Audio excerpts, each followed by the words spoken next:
Hello dear students, कैसे हैं आप लोग। आप लोगों का स्वागत है मेरे चैनल अभिषेक तिवारी सर 111 में। आप सब जानते हैं कि मैं आज आप लोग को ये तीसरी वीडियो उत्तराखंड करंट से संबंधित समसामयिक घटनाओं से संबंधित प्रेषित कर रहा हूँ और लगातार 2 वीडियो के माध्यम से आपसे जुड़ करके मैंने आपको सिर्फ इतना बताने का प्रयास कर रहा था कि हमें किस तरह से चीज़ों को पढ़ना है, किस कंटेंट के आधार पर हमें सीखने का प्रयास करना है। और आशा करता हूं कि आप बहुत अच्छे से चीज़ों को मैनेजेबल पॉइंट में रख रहे होंगे, उन्हें सीख रहे होंगे, नोट्स भी प्रॉपर आप लोग उसे मेंटेन कर रहे होंगे, क्योंकि ये नोट्स केवल अगर ये देखा जाए कि पटवारी की परीक्षा तक ही नहीं है, बल्कि आगे हमारे पास फॉरेस्ट गार्ड की परीक्षा है, आने वाले समय में हमारे पास क्या कहते हैं कनिष्ठ सहायक की परीक्षा है। इसी प्रकार से आने वाले समय में हमारे पास राजकीय पर्यवेक्षक के भी फॉर्म आने की संभावना दिखी रही है और भी अन्य कई एग्जाम एसआई जैसे एग्जाम के भी फॉर्म आने वाले हैं। तो कई एग्जामों के लिए भी क्या कहते हैं हमारे पास ये चीज़ों का कंटेंट रहेगा। तो नोट्स प्रॉपर बना करके इसको मैनेज करें और अच्छे से उसे बार बार रिपीट करते रहें और जिसके कारण से वो चीज़ें आपके दिमाग में बैठती रहे। जो समझाने का भाव था, जिस तरह से मैंने उसे समझा करके भेजा है, जिस तरह से मैनेज किया है, आप उसको बारीकी से समझ करके याद करने का प्रयास करें। मैंने आप लोगों से कह रखा है कि मैं इससे संबंधित आपको लास्ट में टेस्ट से भी जोड़ने का प्रयास करूंगा।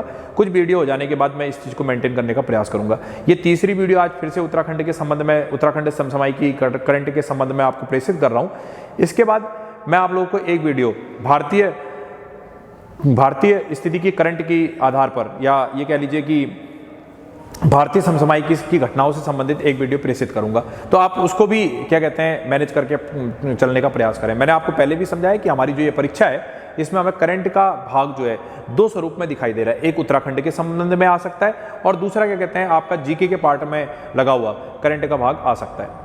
चलिए आइए आज की वीडियो के माध्यम से चीज़ों को समझने का प्रयास करते हैं, लेने का प्रयास करते हैं। इसमें आपको सबसे पहले मैंने एक लाइन डाली है कि उत्तराखंड गौरव सम्मान। इससे पहले भी क्लास में मैंने आपको पहली वाली वीडियो के अंतर्गत उत्तराखंड गौरव सम्मान 2021 पे चर्चा करी। तो उत्तराखंड 2022 में भी गौरव सम्मान दे दिया गया है। अब हम इन दोनों कंटेंट को साथ में लेकर के चलते हैं। प्रश्न के तहरीर में अगर 2021 के नाम के साथ कोई प्रश्न आता है तब भी आप उसे संभल के हल करेंगे, और अगर 2022 के नाम के साथ कोई कंटेंट अगर पूछता है तब भी आप उसको मैनेज करने का प्रयास करेंगे। सबसे पहले हम बात करते हैं 2021 के बारे में, क्योंकि हम लोग पढ़ चुके हैं तो एक बार हमारा रिपीट भी हो जाएगा। 2021 में राष्ट्रीय उत्तराखंड गौरव सम्मान जो है वो 5 लोगों को मिला। पहला पॉइंट तो ये ध्यान में रखेंगे। अच्छा, आप लोगों ने कहा था कुछ वीडियो के माध्यम से, आप लोगों ने मुझे बताया कि सर साफ नहीं दिखाई दे रहा है, तो आज मैंने थोड़ा सा बड़ा लिखने का प्रयास किया है जिसके कारण से आपको चीज़ें कंटेंट जो है समझ में आ जाए। आइए, तो 5 लोगों को उत्तराखंड गौरव सम्मान मिला था, जिसके अंतर्गत सबसे पहला पॉइंट का नाम आता है एनडी तिवारी जी, नारायण दत्त तिवारी जी को। ठीक है, एनडी तिवारी को। एनडी तिवारी जी आप सब जानते हैं कि इनका संबंध जो है राजनीति से है। कहाँ से है? राजनीति से। तो मैंने ऐसा भी आपको उस वीडियो में समझा रखा है, मैं यहाँ पे शॉर्ट में लिख देता हूँ, राजनीति। दूसरा नाम अगर इसमें देखा जाए तो दूसरा नाम इसमें आपका जुड़ेगा रस्किन बॉन्ड। दूसरा नाम इसमें जुड़ेगा रस्किन बॉन्ड। तो दूसरा इसमें नाम जुड़ा रस्किन बॉन्ड, और ये एक लेखक है। रस्किन बॉन्ड जी एक क्या है? लेखक है। इसके बाद तीसरा इसमें जो नाम जुड़ेगा वो है आपका बछेंद्री पाल जी। बछेंद्री पाल, इनका संबंध पर्वतारोही से है, पर्वतारोही से है। इसके बाद अगला नाम इसमें, चौथा नाम मैंने आपको बताया था नरेंद्र सिंह नेगी। क्या बताया था? नरेंद्र सिंह नेगी। नरेंद्र सिंह नेगी है। इनका संबंध आपका क्या कहते हैं लोक गायक से है, लोक गायक से। और इसके बाद 5वां नाम इसमें मैंने आपको बताया था डॉक्टर अनिल प्रकाश जी का, अनिल प्रकाश, डॉक्टर अनिल प्रकाश जी का, अनिल प्रकाश। और इनका संबंध जो है ये आपका पर्यावरणविद है और इनको पद्म भूषण जैसे पुरस्कार से भी सम्मानित किया जा चुका है। तो इस तरह से तो कंटेंट में 2021 फिर से रिपीट हो गया आपका कि उत्तराखंड गौरव सम्मान 5 लोगों को मिला। ND Tiwari ji, Ruskin bond, Bachendri Pal, Narendra Singh Negi और डॉक्टर अनिल प्रकाश जी को मिला। तो इनका संबंध राजनीति से है, लेखक से है, पर्वतारोही से है, लोक गायक है, पद्म भूषण से है।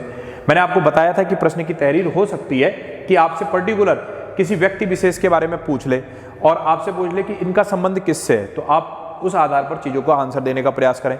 मैच ऑफ द फॉलोइंग के रूप में क्वेश्चन बन सकता है। एक तरफ व्यक्ति विशेष का नाम दिया जाए और दूसरी तरफ उनके कार्यों, उनके जो उनकी शैली है उसको दे दिया जाए और आपसे कहा जाए कि मैच ऑफ द फॉलोइंग कराएं। तो ये 5 नाम उत्तराखंड गौरव सम्मान से संबंधित है।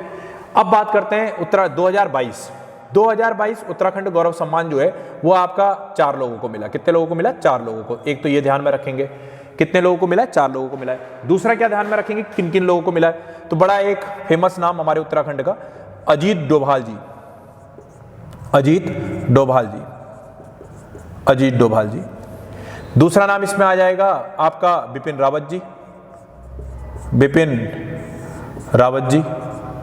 तीसरा नाम इसमें आ जाएगा आपका स्वर्गीय गिरीश तिवारी, गिरीश तिवारी, गिरीश तिवारी, जिन्हें हम गिरदा के नाम से भी जानते हैं, गिरदा के नाम से भी जानते हैं। और चौथा नाम इसमें आ जाएगा आपका स्वर्गीय वीरेंद्र डगवाल, वीरेंद्र डगवाल जी का, सुरेंद्र डगवाल, वीरेंद्र डगवाल जी। तो ये 5 नाम मैंने आप लोगों को बताया, एक अजीत डोभाल, दूसरा मैंने बताया बिपिन रावत, तीसरा मैंने बताया स्वर्गीय गिरीश तिवारी जी और गिरदा, और चौथा नाम मैंने बताया स्वर्गीय वीरेंद्र डगवाल।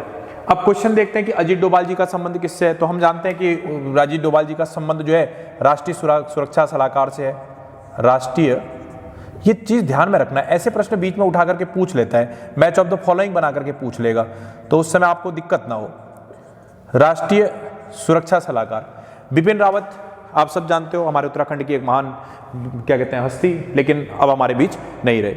स्वर्गीय बिपिन रावत जी आपका, इनके बारे में कहा जाए तो ये first CDS chief defence staff रहे हैं, स्वर्गीय बिपिन रावत जी।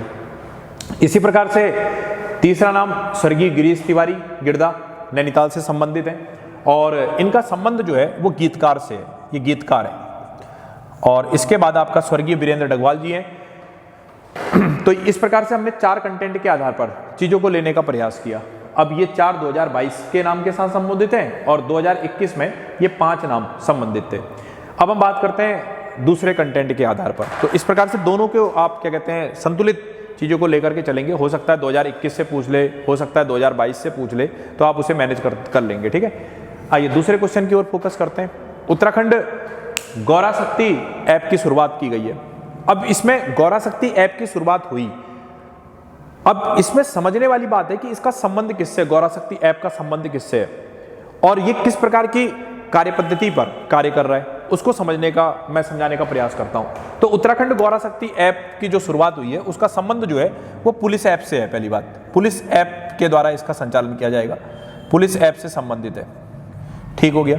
अब पुलिस ऐप से संबंधित है तो इसके अंदर किस प्रकार के चीजों को रखा गया है उसको समझने का प्रयास करते हैं। तो इसके अंतर्गत एक पहला पॉइंट मैं अगर आपको बताऊं तो महिलाएं इसके द्वारा अपनी शिकायत को त्वरित भेज सकती हैं। कहने का महिलाएं अगर इस ऐप के द्वारा जुड़ी हैं तो वो अपनी शिकायत को तुरंत भेज सकती हैं। दूसरा, जो महिलाएं पंजीकरण करेंगी, जिनका जो रजिस्ट्रेशन करेंगी, उन महिलाओं का भी समय समय पर पुलिस जो है फीडबैक लेती रहेगी। और तीसरी इसमें बात यह है कि जो महिला इसमें रजिस्ट्रेशन करके जुड़ी होगी उसकी जानकारी गोपनीय रखी जाएगी। उसकी जानकारी क्या रखी जाएगी? गोपनीय रखी जाएगी। तो 3 प्रकार की शैली के रूप में उत्तराखंड गौरव शक्ति ऐप जो है उसकी शुरुआत हुई और ये पुलिस ऐप के द्वारा ही संचालित होने वाली एक क्या कहते हैं वो है व्यवस्था है गौरव शक्ति ऐप। और ये किस पर काम करेगी तो मैंने 3 पॉइंट्स इसमें रखने का प्रयास किया। एक तो मैंने बताया था आपको, महिलाएं नोट्स अच्छे से बनाएं, प्रॉपर तरीके से मेंटेन करें, आगे की कई पेपरों में आपके काम आएगा। महिलाएं अपनी शिकायत त्वरित भेज सकती हैं, ठीक है, त्वरित भेज सकती हैं, पहला पॉइंट मेंटेन करें। दूसरा पॉइंट मेंटेन करेंगे कि जिन महिलाओं का रजिस्ट्रेशन होगा, पंजीकरण में डायरेक्ट इतना लिख दे रहा हूँ, जिन महिलाओं का पंजीकरण होगा, रजिस्ट्रेशन होगा, उन महिलाओं से फीडबैक लिया जाएगा, ठीक है, फीडबैक लिया जाएगा। ऐसे मेंटेन कर देता हूँ, समझ जाना, जिन महिलाओं का पंजीकरण होगा उनसे फीडबैक लिया जाएगा। और तीसरा पॉइंट है कि जो महिलाएं इसके अंतर्गत जुड़ेंगी उनकी जानकारी गोपनीय रखी जाएगी। जानकारी क्या रखी जाएगी? गोपनीय रखी जाएगी। तो इस प्रकार से कहीं ना कहीं इन सब चीज़ों का एक मैनेज पॉइंट मैंने यहाँ पर समझाने का प्रयास किया आपको। राष्ट्रीय, अब एक बार तीसरे प्रश्न की ओर मैं आपको लेकर के चलता हूँ कि इसके बारे में समझाता हूँ, ये है क्या। राष्ट्रीय फ्लोरेंस नाइटिंगेल पुरस्कार, ये राष्ट्रीय फ्लोरेंस नाइटिंगेल जो पुरस्कार है इसका संबंध किससे है और ये किन लोगों को उत्तराखंड में दिया गया है, इसके बारे में समझाने का प्रयास करता हूं। तो राष्ट्रीय फ्लोरेंस नाइटिंगेल पुरस्कार जो है यह आपका 2021 में इस पुरस्कार से सम्मानित किया गया। 2021 में इस पुरस्कार से सम्मानित किया गया। जो सम्मानित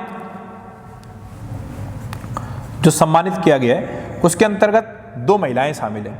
पहली महिला का नाम है आपका क्या कहते हैं, नर्स शशिकला।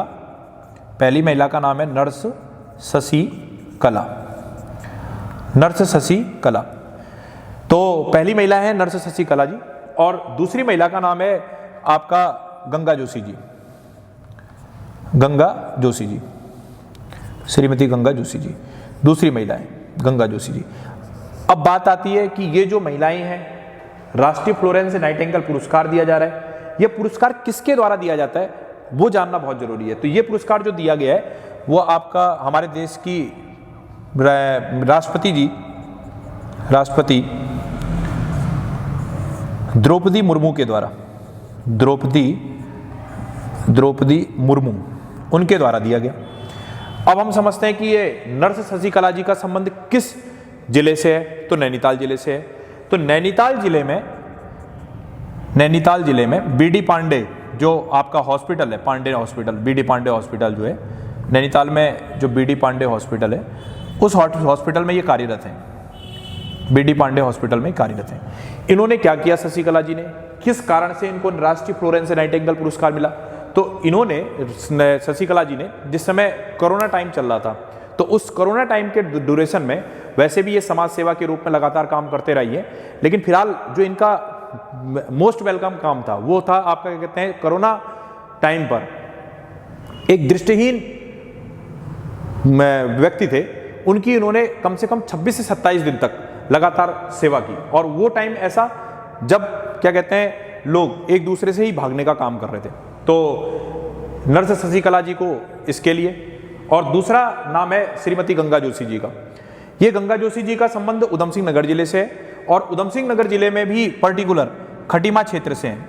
आप सब जानते हो कि हमारी इस खटीमा क्षेत्र में, जिस क्षेत्र से माननीय मुख्यमंत्री श्री पुष्कर सिंह धामी जी का संबंध है, उसी खटीमा क्षेत्र में हॉस्पिटल, जो सरकारी हॉस्पिटल है, उस सरकारी हॉस्पिटल में ये गंगा जोशी जी आपका एनएम के रूप में काम करती हैं।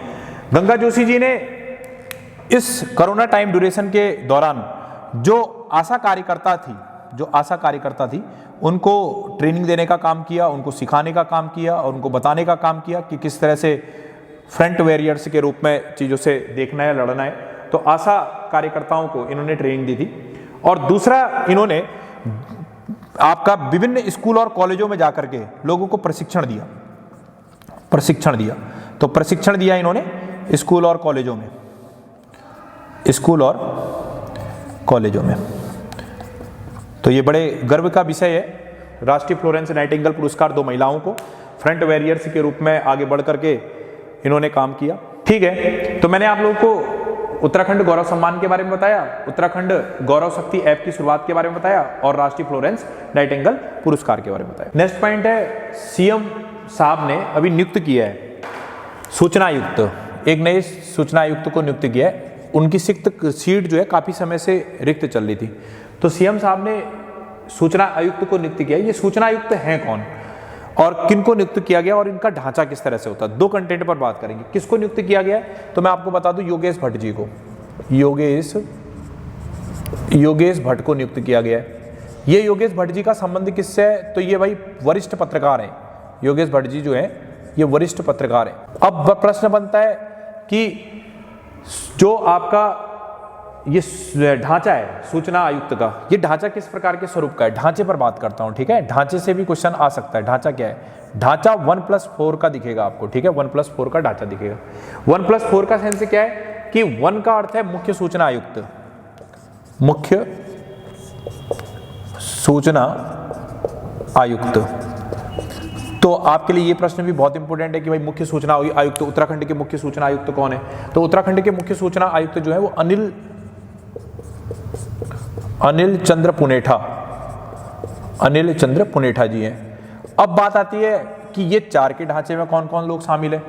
तो 4 के ढांचे में इसके अंतर्गत आपका बिपिन चंद्र जी आ जाएंगे, और दूसरा नाम इसमें आ जाएगा विवेक शर्मा।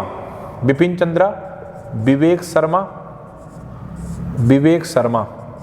तीसरा नाम इसमें आ जाएगा अर्जुन सिंह, ऐसे याद रखना, विपिन विवेक अर्जुन, विपिन विवेक अर्जुन, ऐसे ध्यान में रखना। और चौथा नाम तो मैंने आपको बताया जिसे आपको ध्यान में रखना है, योगेश भट्ट, योगेश भट्ट। तो आपके लिए प्रश्न में ज़्यादा इंपॉर्टेंट क्या है कि भाई अभी सीएम साहब ने किसको सूचना आयुक्त नियुक्त किया है, तो योगेश भट्ट जी को नियुक्त किया है। योगेश भट्ट जी का संबंध किससे है, तो वरिष्ठ पत्रकार से है। तो एक तो ये पॉइंट को आप लोग ध्यान में रखेंगे, ठीक है, मैं वो कर दे रहा हूँ, डिब्बे में रख दे रहा हूँ, तो वरिष्ठ पत्रकार है। अब आपसे दूसरा प्रश्न पूछ सकता है कि बताइए कि उत्तराखंड के मुख्य सूचना आयुक्त कौन है, बहुत इंपॉर्टेंट, तो अनिल चंद्र पुनेठा जी हैं, इनका नाम आप ध्यान में रखना। आपसे ढांचा अगर पूछता है कि ढांचे का स्वरूप क्या है, तो 1+4, एक मुख्य सूचना आयुक्त तथा 4 अन्य सूचना आयुक्त। इनके नाम एक बार देख लेना, विपिन विवेक अनिल और योगेश, ठीक है, अर्जुन और योगेश, सॉरी, विपिन विवेक अर्जुन और योगेश, ऐसे ध्यान में रखना। चलिए नेक्स्ट करते हैं, नंदा देवी वीरता सम्मान कितनी महिलाओं को मिला, डायरेक्ट प्रश्न पूछेगा, ऐसा नहीं कि बहुत जिग-जैग करेगा। नंदा देवी वीरता सम्मान कितनी महिलाओं को मिला है, तो मैं आपको बताऊं ये वीरता सम्मान जो है, नंदा देवी वीरता सम्मान 16 महिलाओं को मिला है, 16 महिलाओं को मिला है। इस सम्मान को किसके द्वारा दिया गया, तो अभी राज्य के दौरे पर मैं इसको ब्लू से लिखता हूं, 16 महिलाओं को मिला है। और अभी राज्य के दौरे पर केंद्रीय सामाजिक न्याय एवं अधिकारिता, केंद्रीय सामाजिक न्याय एवं अधिकारिता राज्य मंत्री, ये अभी हमारे राज्य दौरे पर आई थी, तो इन्होंने नंदा देवी वीरता सम्मान से 16 महिलाओं को सम्मानित किया। आपके लिए बहुत इंपॉर्टेंट है 16 नंबर, 16 महिलाओं को सम्मानित किया। तो ये राज्य मंत्री आई थी, तो इन्होंने आपका, इनका नाम है प्रतिभा भौमिक, प्रतिभा भौमिक जी, प्रतिभा भौमिक। तो केंद्रीय सामाजिक न्याय अधिकारिता राज्य मंत्री प्रतिभा भौमिक जी के द्वारा राज्य दौरे के दौरान नंदा देवी वीरता सम्मान से 16 महिलाओं को सम्मानित किया गया। डायरेक्ट प्रश्न के तौर पर इसे ध्यान में रखना। विश्व विज्ञान दिवस, तो विश्व विज्ञान दिवस जो अभी मनाया गया वो अल्मोड़ा के राजकीय इंटर कॉलेज विद्यालय में, राजकीय इंटर कॉलेज विद्यालय में जिले के जितने भी शासकीय स्कूल थे, जिले के जितने भी शासकीय स्कूल थे, शासकीय विद्यालय थे, उनके छात्र उपस्थित हुए। विद्यालय के 400 से अधिक छात्र क्या रहे, उपस्थित रहे। और उसके बाद ये विश्व विज्ञान दिवस मनाया गया। इस विश्व विज्ञान दिवस की विशेषता क्या है, तो विशेषताएं अगर हम देखते हैं तो कहीं ना कहीं आपका पर्यावरण हो गया, ठीक है, ध्यान में रख लेना, ऐसे मेंटेन रखना दिमाग में, पर्यावरण हो गया, आपका क्या कहते हैं स्वच्छता हो गया, जैव विविधता हो गया, बायोडाइवर्सिटी हो गया, इन पर चर्चा करना, ठीक है। तो आपके लिए ज़्यादा इंपॉर्टेंट क्या थीम है कि भाई विश्व विज्ञान दिवस जो है वो कहाँ मना, तो अल्मोड़ा के राजकीय इंटर कॉलेज में विद्यालय में मनाया गया। इन सारे क्वेश्चनों की थीम से जो और ज़्यादा इंपॉर्टेंट क्वेश्चन है वो आपका बनता है कि विश्व विज्ञान दिवस कब मनाया जाता है। ये क्वेश्चन बहुत इंपॉर्टेंट है, 10 नवंबर को, इसको आप लोग ध्यान में रखेंगे, ठीक है। ऐसे क्वेश्चन उत्तराखंड की परीक्षाओं में पूछे जाते हैं।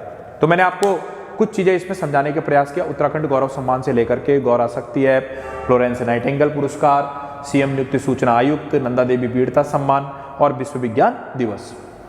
अच्छा, एक चीज़ यहाँ पर ये छूट रही है कि स्वर्गीय वीरेंद्र डगवाल जी, इनका संबंध किससे है, तो मैं आपको इनका संबंध बताऊं, साहित्यकार से है, साहित्यकार है ये, ध्यान में रखना, ठीक है, साहित्यकार से इनका संबंध है। तो आप लोग इसका स्क्रीनशॉट ले लीजिए, फिर मैं आगे आपको कुछ और समझाता हूं। अब कुछ और चीजों को इकट्ठा करने का प्रयास करते हैं। नेक्स्ट क्वेश्चन है आपका, उत्तराखंड जैव विविधता बोर्ड द्वारा चिन्हित घाटी। ये भी क्वेश्चन बहुत इंपॉर्टेंट है। उत्तराखंड जैव विविधता बोर्ड द्वारा चिन्हित घाटी कौन सी है, तो इसका नाम है आपका मंदाल घाटी, ठीक है। डायरेक्ट प्रश्न याद रखना कि उत्तराखंड जैव विविधता बोर्ड द्वारा चिन्हित घाटी अभी कौन सी है, तो आप लिखेंगे मंदाल घाटी। डायरेक्ट फैक्ट के तौर पर इसे ध्यान में रखना। अब एक प्रश्न और बन सकता है या ऐसे डायरेक्टली पूछ सकता है कि मंदाल घाटी कहाँ है, तो आप उसको ध्यान में रखेंगे। ये मंदाल घाटी जो है पौड़ी जिले के रिखणी खाल, पौड़ी में पड़ता है एक जगह रिखणी खाल ब्लॉक में, रिखणी खाल ब्लॉक में। और दूसरा कंटेंट अगर मैं आपको बताऊं कि ये जो मंदाल घाटी है ये कार्बेट नेशनल पार्क, कल भी मैंने आपको समझाया था, मोदी सर्किट, ध्यान आ रहा होगा, तो कार्बेट टाइगर रिजर्व जो है उससे लगा हुआ है। जो इसकी सीमा है वो कार्बेट टाइगर रिजर्व से लगी है, कार्बेट टाइगर रिजर्व से लगी।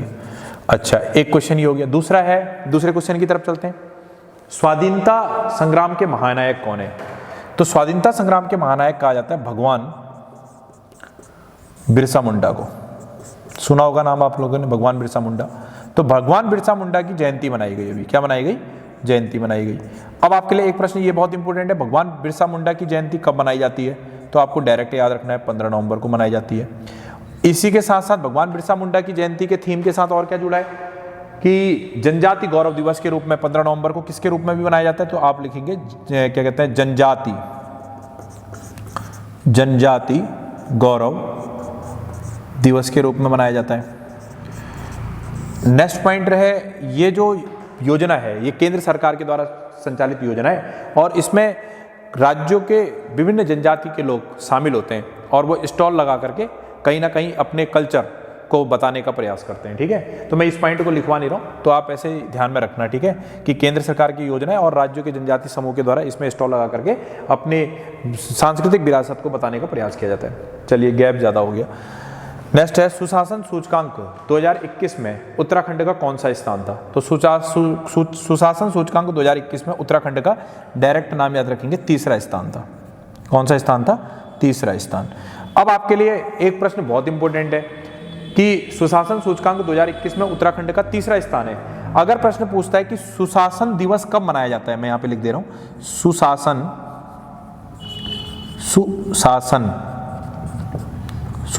दिवस कब मनाया जाता है? तो सुशासन दिवस डायरेक्ट याद रखेंगे 25 दिसंबर को। ये भी प्रश्न आपका इससे रिलेटेड पूछ सकता है। दिवस पर भी काफी प्रश्न बनते हुए दिखाई देते हैं। सुशासन दिवस 25 दिसंबर को। चलिए, अब एक नेक्स्ट प्रश्न की तरफ चलते हैं। प्रश्न है आपका, a little book of India celebrating 75 years of independence. ये बुक जो है किससे संबंधित है आपका पूछेगा। ठीक है, a little book of India. Direct प्रश्न ऐसे भी पूछ सकता है कि a little book of India का संबंध किससे है? तो आप सब ने अभी एक नाम मेरे से पढ़ा है, रस्किन बॉन्ड। तो इस बुक का संबंध, इस बुक की रचना जो की है रस्किन बॉन्ड ने की है। अभी मैंने आपको बताया था कि इनका संबंध जो है आपका लेखन से है और मैंने आपको ये भी बताया था कि 2021 में इनको गौरव सम्मान से सम्मानित किया गया था 2021 में। तो रस्किन बॉन्ड की बुक है। किसकी बुक है? रस्किन बॉन्ड की। एक पॉइंट तो ये ध्यान में रखेंगे। अब बात आती है कि इस बुक में ऐसा है क्या, नाम ही से लग रहा है सेलिब्रेटिंग 75 ईयर्स ऑफ इंडिपेंडेंस।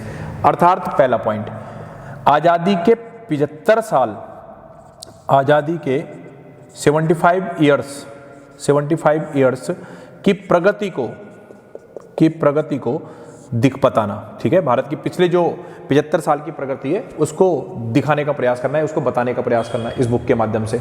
दूसरा पॉइंट क्या है कि भारत की भौतिक और जो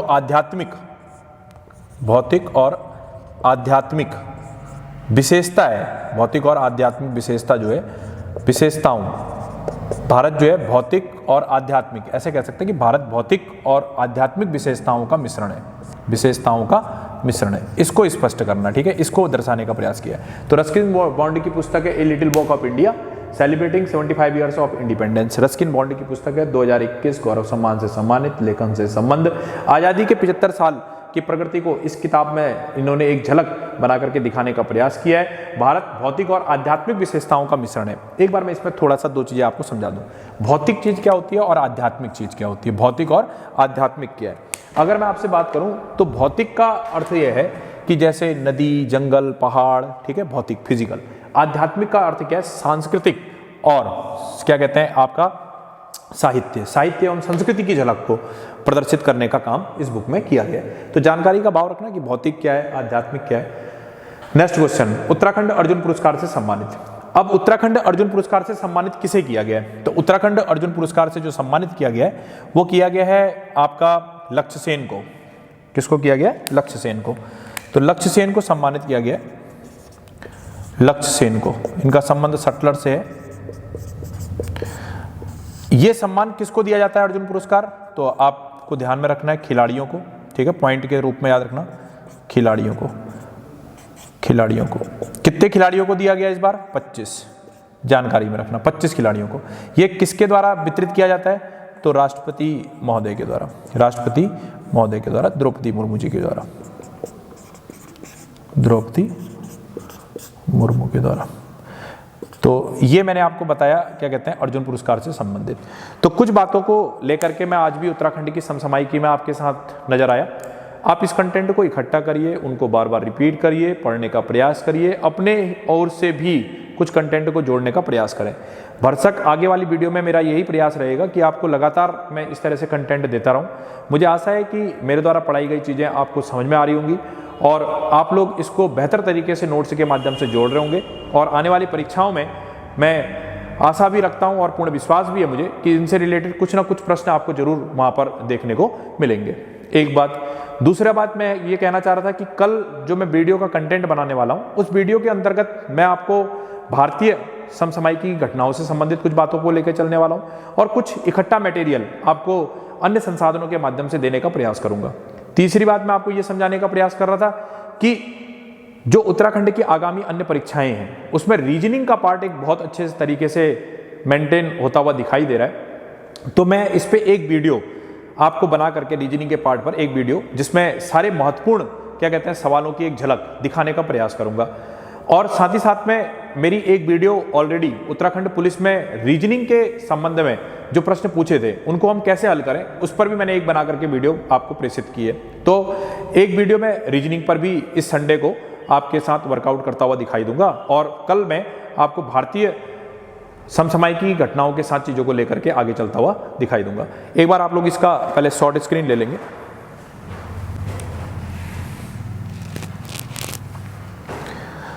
तो ठीक है, आप लोग अच्छे से इसे मेंटेन करिए, पढ़िए।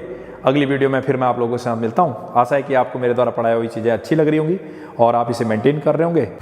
आपको अगर इसके संबंध में कोई भी डाउट हो या कोई दिक्कत आ रही है तो आप मेरे को कमेंट्स में क्या कहते हैं चीज़ें पूछ सकते हैं। आपके द्वारा पूछी गई चीज़ों के मैं उत्तर देने का प्रयास करूँगा।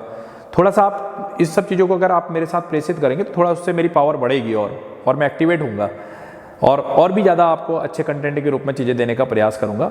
तो थोड़ा सा अगर कहीं पर अगर दिक्कत और प्रॉब्लम्स आ रही तो आप उसे पूछने का प्रयास करें, ठीक है। तो इन्हीं सब शुभकामनाओं के साथ जय हिंद, जय भारत, जय उत्तराखंड।